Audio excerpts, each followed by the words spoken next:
as we become more familiar with the body of wisdom, it's actually the most favorable place to reside, because the mind comes into alignment and supports the body of wisdom when we're functioning from effortless being. And similarly, the emotions support effortless being. So the emotions, when they're tracking the mind, then there's a lot of turbulence. Whereas when we're resting as effortless being, then the mind supports the body of wisdom, and also the emotions tend to support things like intuition and inspiration. Because, for instance, when you invited me to have another conversation with you, that gave rise to a sense of inspiration. So that sense of inspiration is accompanied with a feeling of joy, because that's giving you a sort of insight as to the direction to go. So I was very inspired in that way. And that's how we can utilize functioning from the body of wisdom, and how it becomes a much more joyful and inspirational and expansive way to function.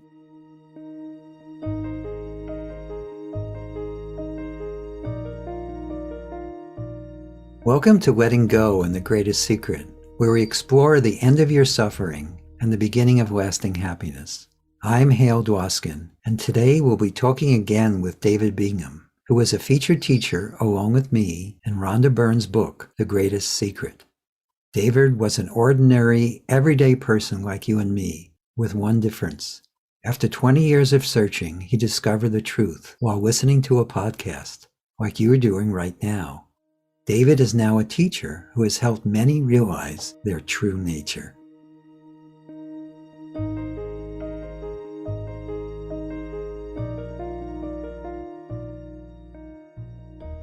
David, you were saying something, you wanted to say something about Lester, and I'm all ears. Great, yes. Well, I noticed the photo of Lester in the background, and it just reminded me of something which Lester said, which was very important to me, which is, he says that we begin and remain as the infinite being, but then we draw a very wide circle around ourselves and call it the causal realm. And the way I understand that is that certainly we remain as the infinite being, and then we actually, the first realm we enter into, which is a limitation, because our infinite nature is simply attributeless being. Yes. But we can then enter into the body of bliss, and the only thing present in the body of bliss is bliss. And from there we go into the causal realm, and really the causal realm is where all forms appear equally and effortlessly. So they could be thoughts, sensations, perceptions, and they all just they're all just arising. So for very young children, before the age of 2, that's how we experience. It's just that all forms arise equally and effortlessly. So things which later in life we consider to be personal, so things like the body, mind, or thoughts, or emotions or sensations, they're seen to be arising equally with everything else. So there could be the sound of a car going by, or there could be an emotion, or there could be sensation, there could be the sound of voices, there could be wind in the trees, and all those forms arise equally without any judgment. So that's really the causal realm, where everything is arising. So it's still a unified field, but the difference between our infinite nature, which is attributeless, and the causal realm is that forms arise effortlessly in the causal. And yes. then we draw an even smaller circle around ourselves, and we call it the astral realm. And I remember Lester describing this sequence. And so the astral realm is a dualistic realm. So the way we're tempted into there is usually by some kind of comparison. So we would be comparing, say, 2 beautiful objects. It could be 2 beautiful flowers or 2 beautiful beings. But the way we go deeper into there is, because it's dualistic, there is the opportunity for there to be either opposition or conflict. So we can be drawn down into those realms. And so from there, we can go into the etheric realm, which is the emotional realm. And if the mind's predominating, the emotions tend to be quite turbulent because they're following the thoughts. Mm-hmm. And then we draw an even smaller boundary around ourselves, and we call it the physical realm. And that boundary is really, for most people, the boundary of the physical body. So they're saying everything inside this boundary is me, and everything outside is not me. Yes. And I That's love the most that's the most constricted realm. Yes, exactly. But I love Lester's description, because we remain as the infinite being, but we have these 5 realms of experience, and it isn't as though we become trapped in the physical. The 5 koshas, or those 5 sheaths, actually remain, and it's like having a garage with 5 cars in there, and we have these 5 vehicles that we can jump into and experience each of those realms at any time. Yes.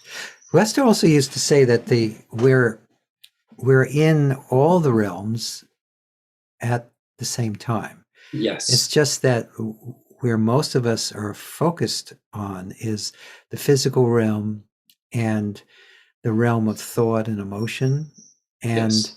the realm of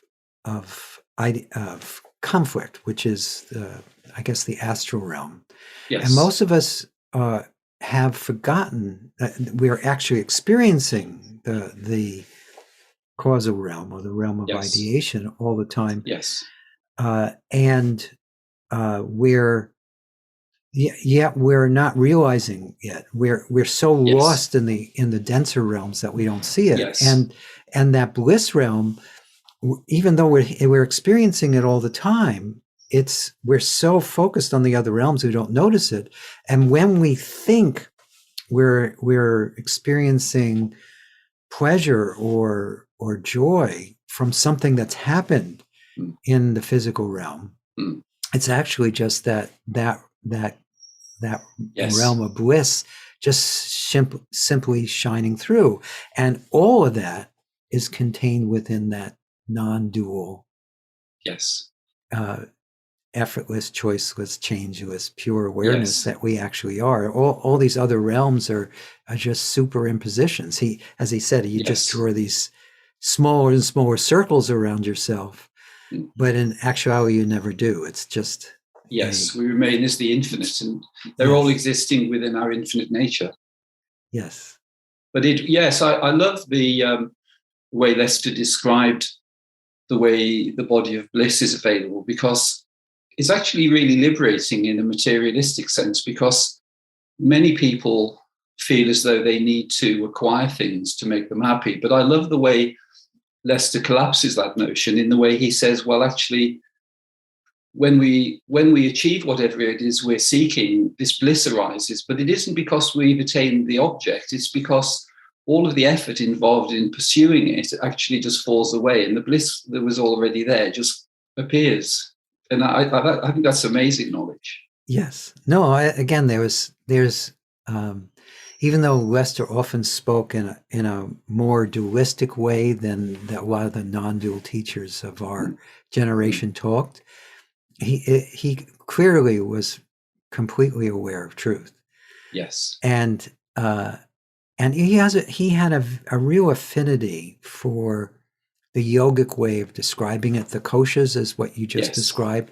Is a very yogic way of describing it. And yes, Lester really resonated with that way of describing. It's interesting. There were several things he resonated with. One was he actually used the Bible as a teaching tool. Wow. And he did that because so many of the people who knew were involved in the Christian faith. And so he went to the Bible first because he wanted to see if he could use it as a teaching tool. Yes. And he found things in it that he could point to as truth. One of the ones actually was one of the things he used to say about it having to do with the Bible was he used to explain there's a line in the Bible is I am the way. And he said that was a translation. It's actually I am is the way. Right, brilliant, yes. That's really Because great. when we really recognize what I am, it disappears, revealing that Yes, pure, yes, changeless self that yes, we are. And the yes. other thing that relates to the Bible is, he said, instead of believing in Christ, Mm. believe as Christ believed. Yes. And so he would use things like that. But getting back to the koshas and yogic teachings, Lester actually was aware of other lifetimes.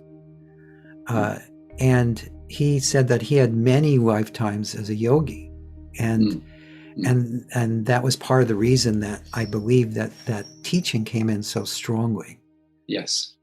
And the last thing about that is he actually introduced me to the teachings of Ramana. Wow, right. When I met Lester in 1976, he must have known that I would really resonate with it. But he introduced me to Ramana Maharshi in 1977. I remember where, even in Central Park, we were in. Oh, brilliant. I took the Sedona method in 1976 at the end of the year in New York City, and Lester and I were in Central Park, and he said, you really need to study also the teachings of Ramana Maharshi, because that's the closest to my teachings. Ramana's teachings were. It was only later that he found out about Nisargadatta, because I introduced him to Nisargadatta, and I was his caregiver as at the end of his life. I was one of his main caregivers, and he used to have me read from Nisargadatta as his bedtime story. He really liked that. He was probably aware of your previous lifetimes as well. You were probably in a monastery together, which is why I handed the Sedona method over to you. Yeah, I'm sure we had some deep connection, because he was my first true teacher, and we had a pretty close relationship for 18 years. I wasn't with him that whole time. I learned the Sedona method in New York, and then not long after that, a few years later, he moved back to Arizona, and I stayed in New York. But we stayed in touch, and I took all his programs and courses, and stayed very engaged in teaching. But when I first met Lester, there was this instant connection, and I never experienced that before with another teacher. So, what else did you want to say about these? Anything else you wanted to say about the? Yes, well, really just how to navigate between them, because the koshas are ever present, they exist within us, and so we do have access to all of them.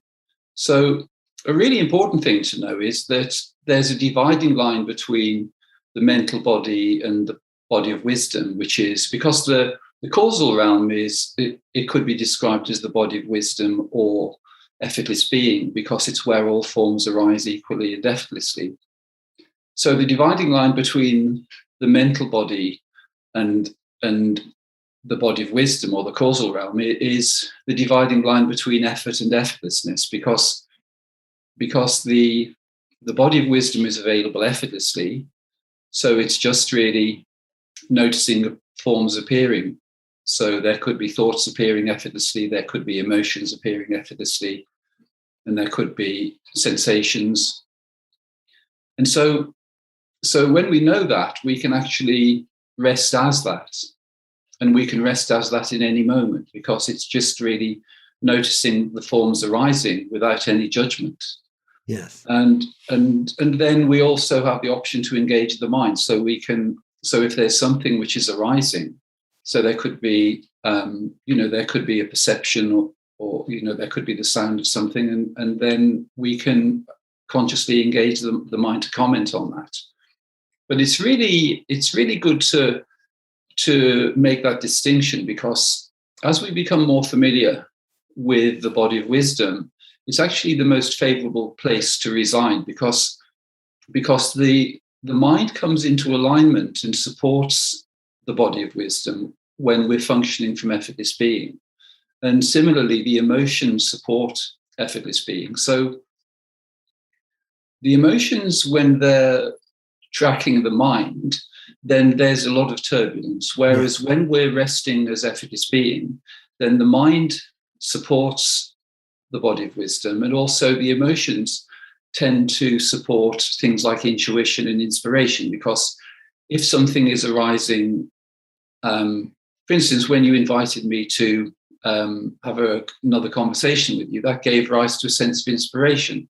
So that sense of inspiration is accompanied with a feeling of joy, because that's giving you a sort of insight as to the direction to go. So I was very inspired in that way. And that's how we can, that's how we can utilize functioning from the body of wisdom, and how it becomes a much more joyful and inspirational and expansive way to function. So let me see if I'm getting this correctly. I agree with you, but I want to make sure it's clear for everyone. So basically, well, there's several things that whenever you open and let go or recognize the truth of who you are, all form may drop away, and then there's just pure awareness. And then there's nothing to do, no one to do it. Yes. But Absolutely. often where we end up is this level that you're talking about, which is, some people get confused and they think that's the end state. In fact, many teachers talk about that as though it's the end state, but it's not really the end state. It's exquisitely beautiful, and it's nurturing and full of joy and light and peace, and it is, as you're right, it's definitely the place that functioning happens in life in the most effortless way, because there's no opposition, there's no resistance, there's no struggle. It's just unfolding naturally. And so how do you help people to, one, distinguish the difference, but more importantly, to how to start to trust that level of being, as opposed to, most of us, unfortunately, will taste this level of being. We may even taste pure non-duality. But then the habit is to go back to identifying as a body-mind and hanging out in the smallest circles, as opposed to just being relaxed as the bigger ones. Yes. The easiest way to achieve that is actually to be consciously aware of the vibrational frequencies within which we function. So we can consciously create a feeling, for instance, of gratitude or love or joy or appreciation. And so having that sense of gratitude for everything, and this is available to everyone, no matter what circumstances we're in, we can actually find a level from which we can have that sensation of gratitude. So within gratitude, we can consciously create a higher frequency of experience. So by doing that and having that sense of gratitude, that actually anchors us much more into the body of wisdom rather than into the mind, because the mind will take us into turbulence, whereas that level of appreciation enables us just to witness the forms arising, and we can just watch them with a sense of appreciation. So we can consciously create a higher frequency of experience, because the human realm, well, actually the realm of consciousness, in essence, is a frequency-based game. So we can, when we know that, we can consciously maintain frequencies which are much more enjoyable and supportive of expansive and positive experience. So that's the one way. But something also which has become apparent, really, as a result of speaking with many people, is that the way we're invited into the lower frequency emotions, which are the ones which take us into the mind rather than keep us in the body of wisdom, are frequencies which we're familiar with. But something that's been quite kind of radical in a way is is realizing that each of those emotions are invitations, because the way we have the opportunity to move from attributeless being, as you call, the non-dual state, through the body of bliss, through into the causal realm, into the body of wisdom, the effortless and neutral arising of forms, which is totally non-judgmental, and then on into the astral or the mental realm. There's a level of consent involved in everything, and that's so because we remain as the infinite being, the only way we can actually move from the one to the other is by consenting. And so we can actually consent to lower frequency experiences as well. So, for instance, we can be resting as effortless being, and then there could be an invitation into, say, anger or into fear. And those invitations are given to us. And the way we're conditioned to accept them is because they're personalized. So there tend to be predominant frequencies. So if somebody, for instance, has a predominant frequency of fear, there's a familiarity with that emotion. So if it arises, or if there are events arises which are giving an invitation into that kind of emotion, then because it's familiar, people generally accept the invitation. But it's possible to decline those invitations when we know how the game is played.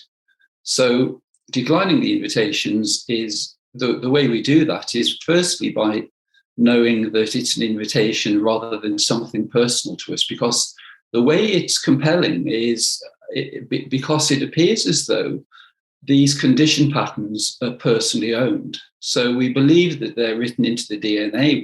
We believe that they're personal to us, that we have the past, the memories, and all of these things.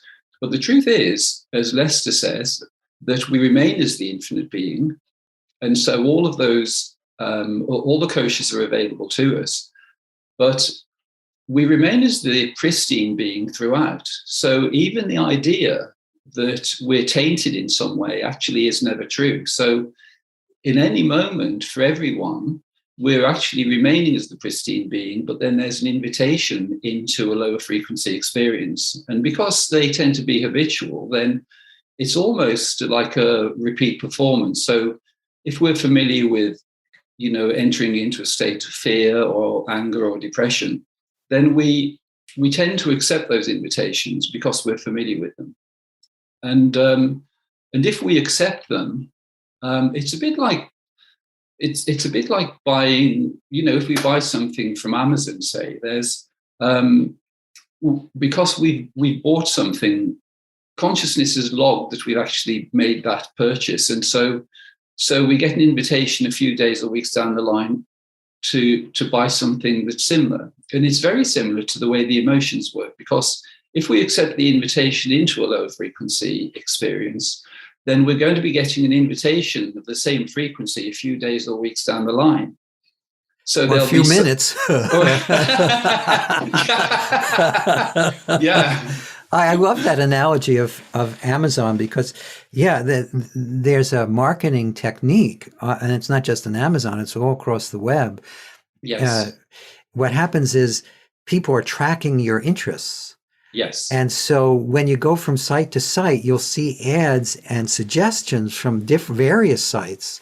Yes. That are going to track the same things that you were just looking on Amazon or some other shopping site. Yes. And so basically,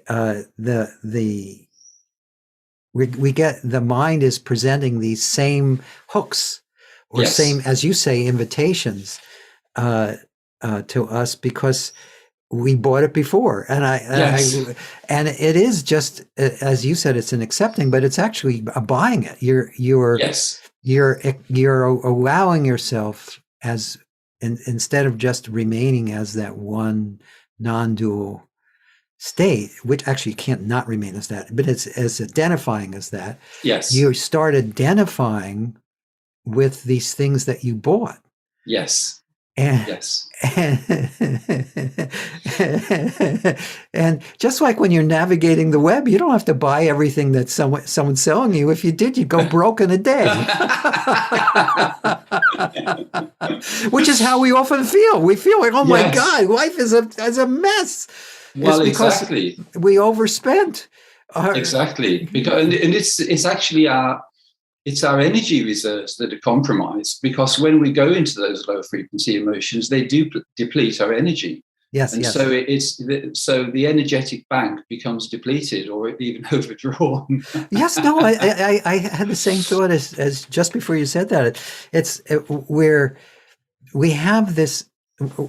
The more we are just simply at rest as that which we truly are, or at least in those higher realms that you're talking about, which, by the way, these realms don't actually have borders that are physical. No. We think we're actually in every realm, every moment, but seeing it this way is just a way for you to help discern where you're focusing. That's all it is. Yes. So don't get too fixated on these different realms. No. It's just a useful way. It's just a way of describing it or talking about it. But when you're more at rest as that which you truly are, which is, you have actually infinite energy available to you. Exactly. There's no limits. Yes. But the more you buy into or identify with the more constricted realms, the more you're constricting that infinite energy more and more and more. Yes. And that's why we're exhausted at the end of the day. It is. It's even it's more sophisticated in a way, because if we look at for instance, the way modern technology is, I'm not sure whether you've had this experience, but sometimes, say you have your cell phone with you, you can be having a conversation with somebody about something really specific, and then 10 minutes later, you open the phone and there's somebody trying to sell that object to you. Right. So they're actually listening, and that actually is that's the way the mental level works, because the mental level is actually also a single entity. So it's like, because there is only one being, the mental realm is still one element. So really the human mind is more like a radio receiver for that single system. So it could be seen as the morphogenetic field, but there are different levels at which it functions. And what I've come to see is that the functioning from the body of wisdom is actually functioning from source. So it's functioning from the infinite being, which is a combination of infinite intelligence and infinite love, which results in infinite harmony and infinite potential. Whereas functioning from the mental body is just infinite intelligence, but it doesn't have the component of love involved. So that's why we can get drawn into all sorts of limited experiences, because the intelligence present in the mental body is a limited version. So it isn't the intelligence we're utilizing in the mental body can't access infinite intelligence because it's only half the picture, really. Yes, that actually, in my experience, and I'm sure you'll agree with this, the circles aren't really equal. The smallest circle is the physical circle. Lester used to do these diagrams, and when he talked about the different levels, I'm sorry you never got a chance. I know you were familiar with the Sedona method since the 80s, I believe, wasn't it? Yes. Well, I'm sorry you never got a chance to actually go to a retreat with Lester, because that was exquisite. Although there were other parts of it that weren't as much fun. I won't get into that, but that was before I was in a teaching role. But when he came, one of the things he did is he had these talks that he'd give, and he would talk about the different realms. And he would put the physical realm as just, the realm would be like this bell curve. and at the very base would be just this very small stick figure to represent the physical realm. Yes. And it was very small percentage of the picture. Yes. And then the realm, the astral, or the or the more limited mind realm was slightly bigger, but still a fraction of the size of the more expanded realms. And then the paper, although it was way too small, represented that which you truly are, which was beyond all the realms. But the what's practical about this is everyone's probably heard the expression "follow your bliss." Yes. It doesn't mean that you just. Most people misinterpret it. It may have been in the book. I never read the book, but they think following the bliss is just rearranging things on the deck of the Titanic as it's sinking. And that's somehow going to make you happier, but it's not about it's not about rearranging your life to follow your bliss. It's just that you're getting these inner cues all the time. Yes. Letting go feels blissful. Yes. Recognizing what you truly are feels blissful. Yes. A quiet mind feels blissful. Yes. The harmony that is natural feels blissful. So if you follow that, as opposed to follow your suffering, which is how most of us live, you're being invited in that direction too. It's not just there are invitations coming from limitation all the time. There's this broader invitation, which is always there in the background, to just stop all this crap. Yes, exactly. Yes, definitely. And it's a really amazing game, because lots of spiritual teachings begin with the idea that we are the physical body, that we're the body mind, and then we're seeking something called enlightenment, and that we have all of this this mental baggage and emotional baggage that we need to jettison in some way. And then if we can get rid of all of that, then in some way we're going to become enlightened. But it's actually the opposite of that, which is that we begin and remain as the infinite, pristine, effortless, timeless being. And so nobody is actually carrying anything. It's just that if we're in the mental realm, we're receiving these constant invitations. So it seems as though there's no end to the emotions we need to integrate, or the concepts of limitation we need to dissolve. But actually, once we know that they're invitations, but we're remaining as the infinite being, then it's only a matter of declining the invitations. And it's very similar to when we're on holiday. We're on holiday and we're walking along the promenade, and some guy comes along with the invitation to a nightclub. And it's a free invitation, so you go along, and the drinks are usually really expensive. Right. And it's not a particularly high vibe, and it's very similar to the invitations into the emotions, because as we're coming out of the nightclub, they usually give us an invitation to go to return to that nightclub the following night for free. And the emotional invitation is very much like that. We go to an emotional party. So it's, there's the anger party, or there's the depression party, or the jealousy party, or any of these low frequency emotions. And we can go to those parties.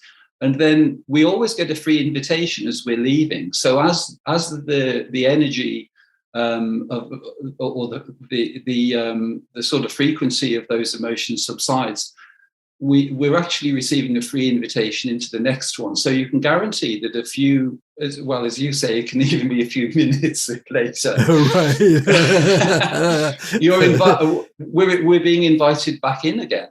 And so learning to decline those invitations is really the key, because as it is with invitations to a party or to dinner with someone, if we decline it once, we probably get invited again. But then if we decline 3 or 4 times, we stop getting the invitation. And it's exactly the same with the emotions. If we decline the invitation into the fear or into the anger, then that invitation doesn't come to us, because it's as though the system which is administering the whole thing knows that we won't be accepting the invitation. Yes. And when we decline the invitation, we stop getting them completely. And yes, it's opting out. Yeah, exactly. But so it doesn't actually take years and years to integrate anything. It's just seeing that it's a constant stream of invitations coming towards us, and if we keep accepting them, then we're going to be having all of this emotional turbulence. But as soon as we realize that, firstly, we can consciously create higher frequencies of experience by things like gratitude, love, appreciation, then we also learn to decline the low frequency emotions, and then we just rest as effortless being, because we're effortless being already. It's just that overlaid on that for some people are turbulent emotions, because they've accepted the invitations to those parties. Yes. But when you say decline the invitation, you don't mean reject it. It's interesting. It's almost, and please tell me how you see it too. But as you're saying this, it's not really a no. It's a loving no, thank you. Yes. Yes. Because if you turn it into a no, that's actually accepting the invitation, because then you're fighting with it. You're resisting it. You're struggling. That you've just, because that's what a lot of us do, is we try to not have anger. So we get more anger. Yes, exactly. So it's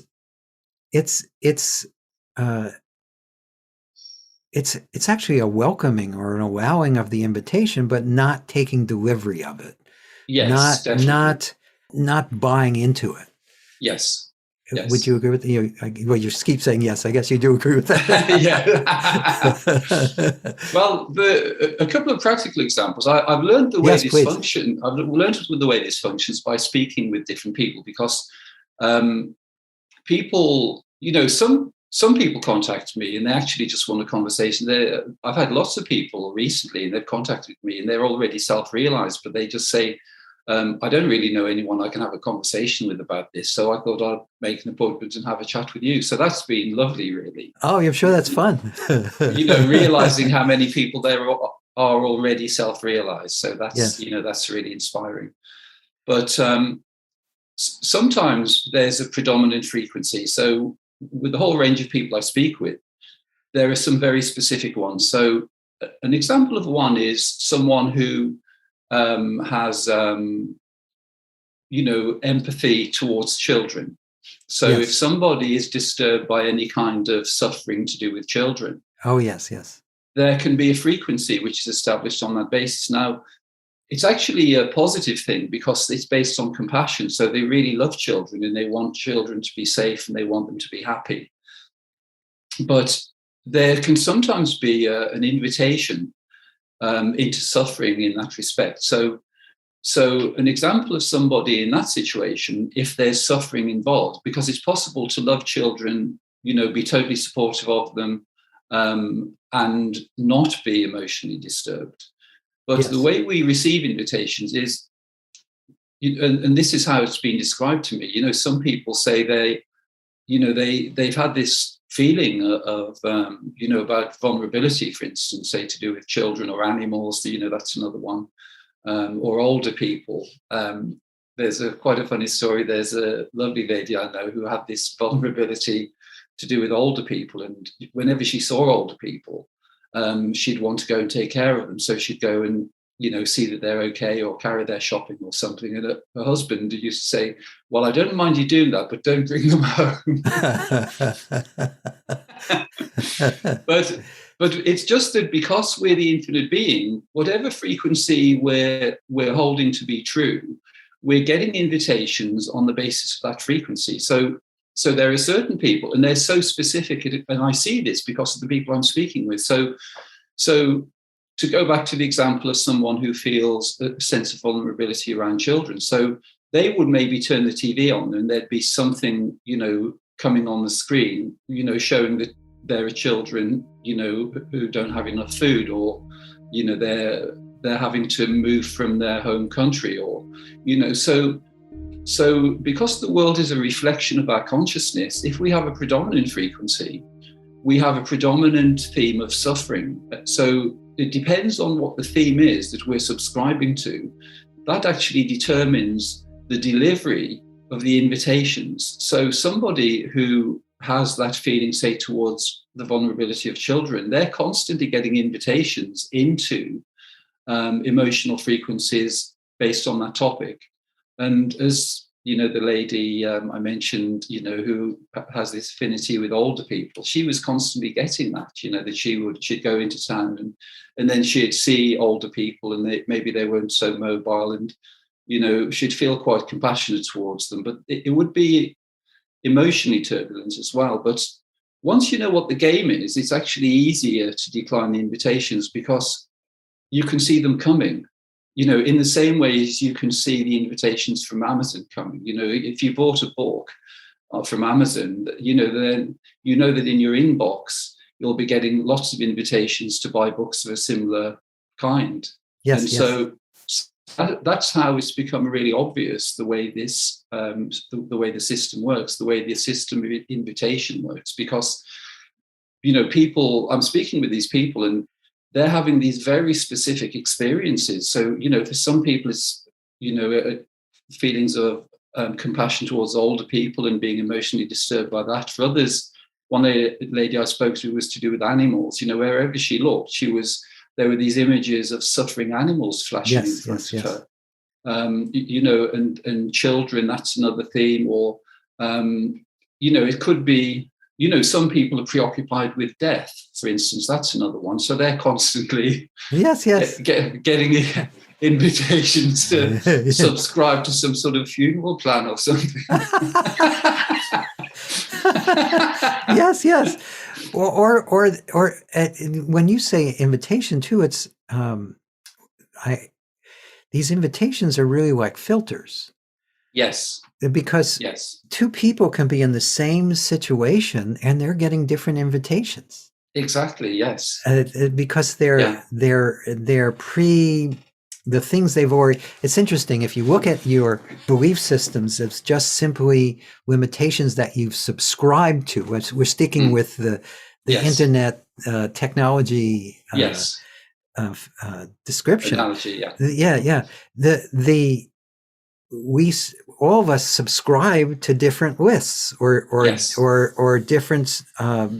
We have different interests that we've checkmarked as things we're interested in, and so even in the exact same situations, we're seeing having different experiences because we've subscribed to different lists of things that we're interested in. Yes. And the mind is happy to present. Well, what about getting hooked into this? What about getting hooked into that? What about getting hooked into that? Yes. Yes, exactly. And it's knowing that they're invitations rather than a kind of predisposition, because it's the personalization which makes us identify with those. So if we have a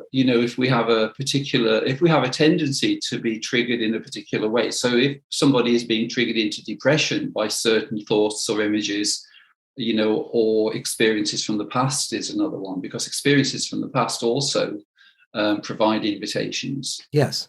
Well, that's a big one for everyone. Yes. Every one of these are all based on past. Actually, all language is based on past. So yes.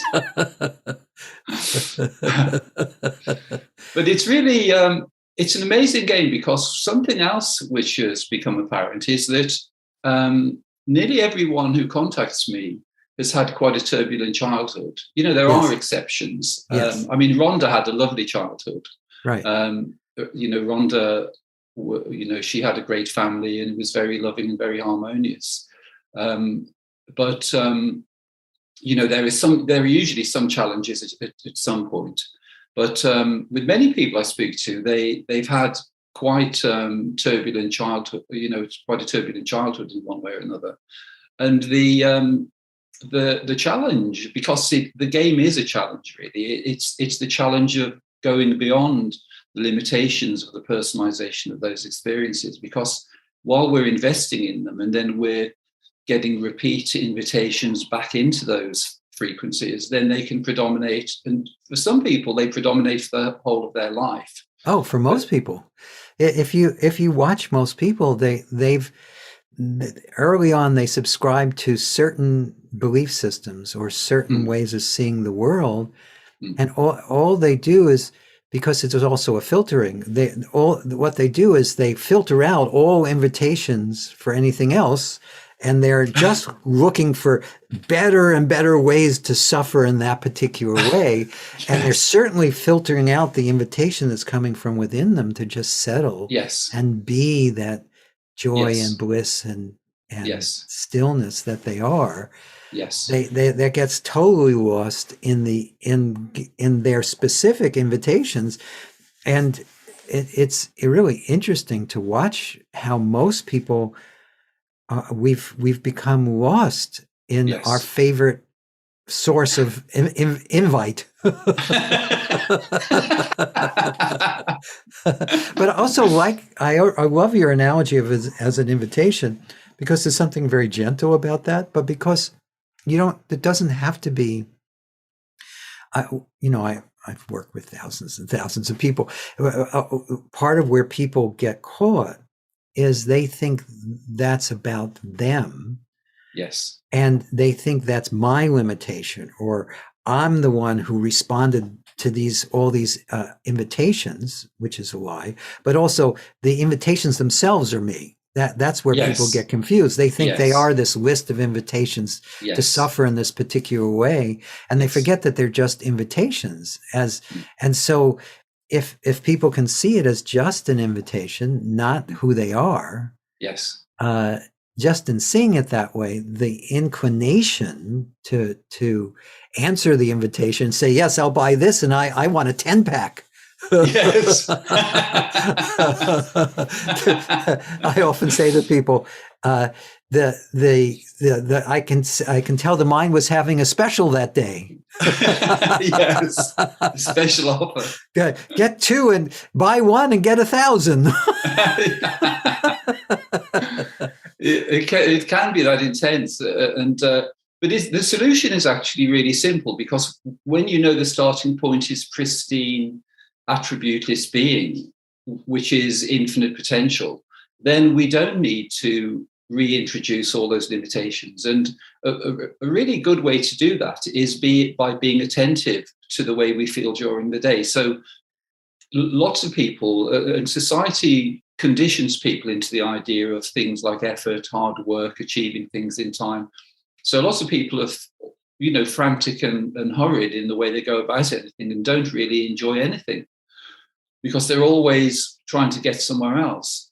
But what I found in personal experience, and in the experience of lots of people I've spoken with, is that by just being attentive to the frequency of daily experience, we can transform everything really so completely. So just just thinking, well, how do I want to spend my day today? What's the most joyful and pleasurable way I can do that? And even if people have a responsible job, there's always some time in the day when they can just stop and have that approach, which is just having self-respect to begin with. Because something I say to people, which is totally true, is that you're the infinite being. You deserve some respect. You shouldn't be scurrying around feeling as though you don't have enough time, and as though you have all this pressure on you, and that you need to go into all these realms of emotional disturbance. You need to start to, have a set level of self-respect where, you're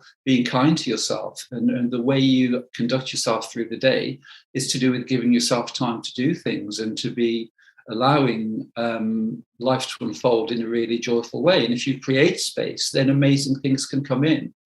And, before we started the conversation, we had little conversation, you know, about the percentage of time you and I have to spend, you know, actually focusing on this kind of knowledge, and then how much time we have available just to be joyful. And the more we align with our infinite nature, then the more infinite intelligence takes care of things to actually restore balance in our life and experience, so that we do have more time. If we're maintaining a higher frequency consciously, then the only people that can come into those frequencies are people of a similar frequency.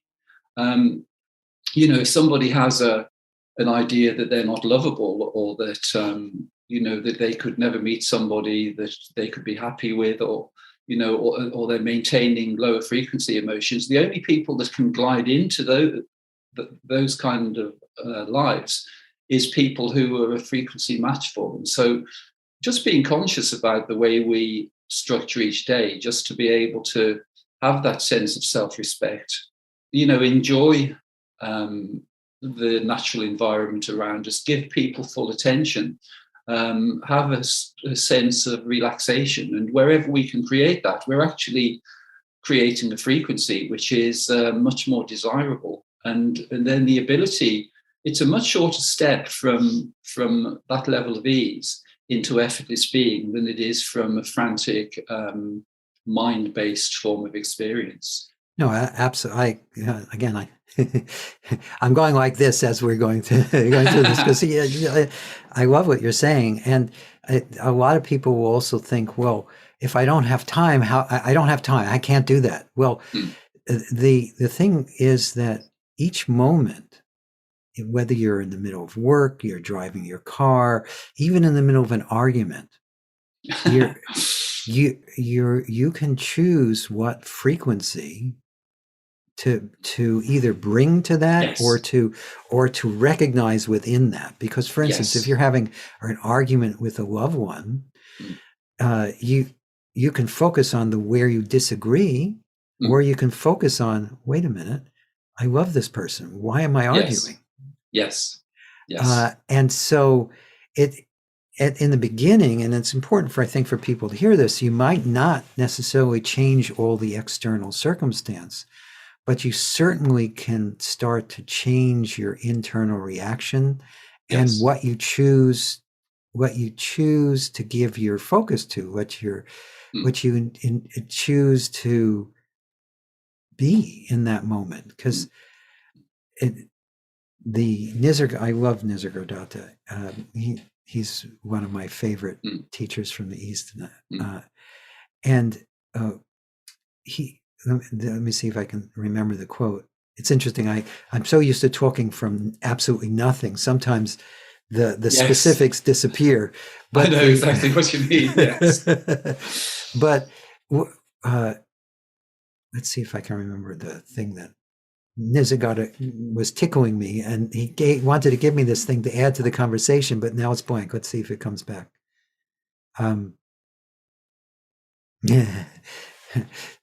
Well, again, it's interesting. It was not about the words, but it's about what's in between the words. You know, I think you agree with this. It's important for people to recognize that we're not giving you another thing to do. No. And because when I focused on Nisargadatta, there was just silence. Yes. And that silence is there in between, even when you're lost in the absolute most intense invitation there is. Yes. And you've bought it hook, line, and sinker, and you've also subscribed to continue getting the same messages. Even then, in between every burst of thought, every sound, every sensation, there is this background that is already whole, complete, enough, still. Yes. And in my experience, that's a wonderful way to cut through all of this. You just notice what is changeless. Notice what is right here, right now. Notice what is just that which you truly are. And that happens in an instant. Yes. And Yes. And there's no effort in that Yes. whatsoever. It Yeah. requires zero effort. Yeah. Yes. If you're efforting, that's not it. Yes. Well, that's really, it's that conditioning to be making an effort and striving that just needs to be relinquished, and Yes. then you find it. Yes, yes. But it is, because we're conditioned in that way, it's something which we just need to give a little bit of attention to. But seeing that is just always available. Yeah, that's effortless being. It takes no effort to be. Right.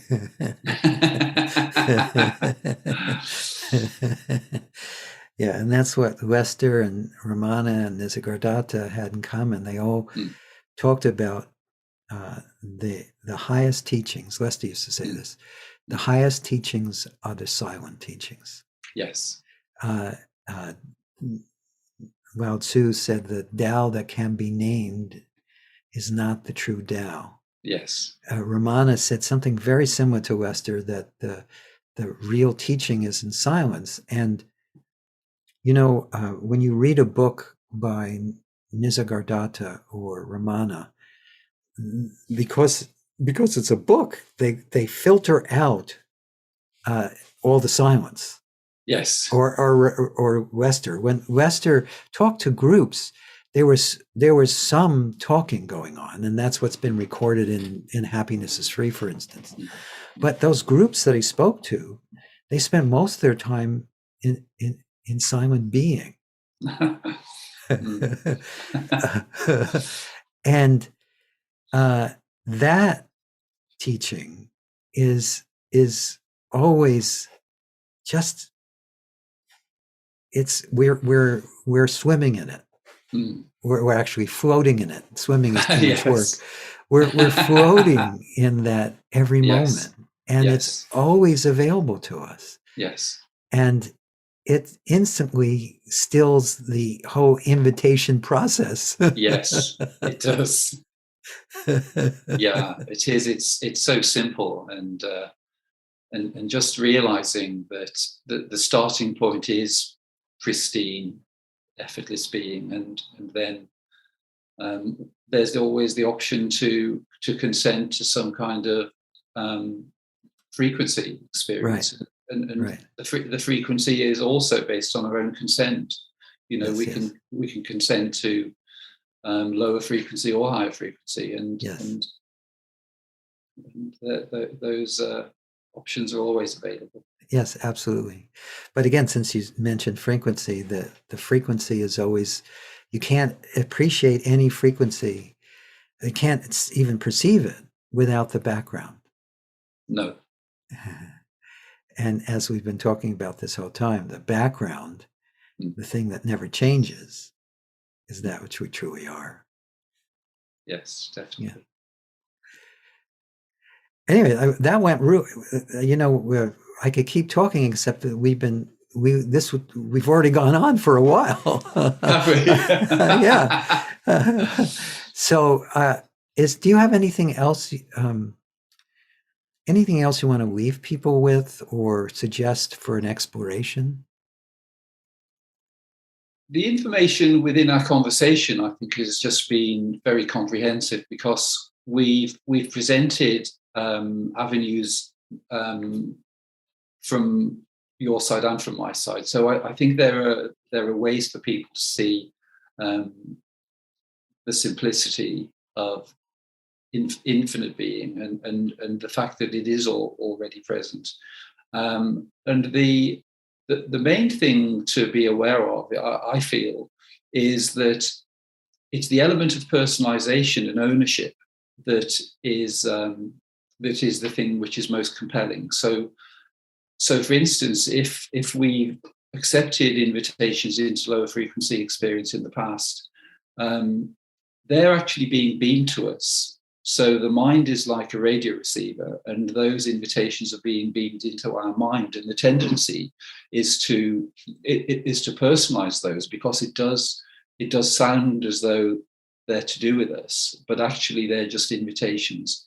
And when we make that distinction between what is actually being delivered as an invitation, and then thinking that it's who we are, that within that distinction is freedom.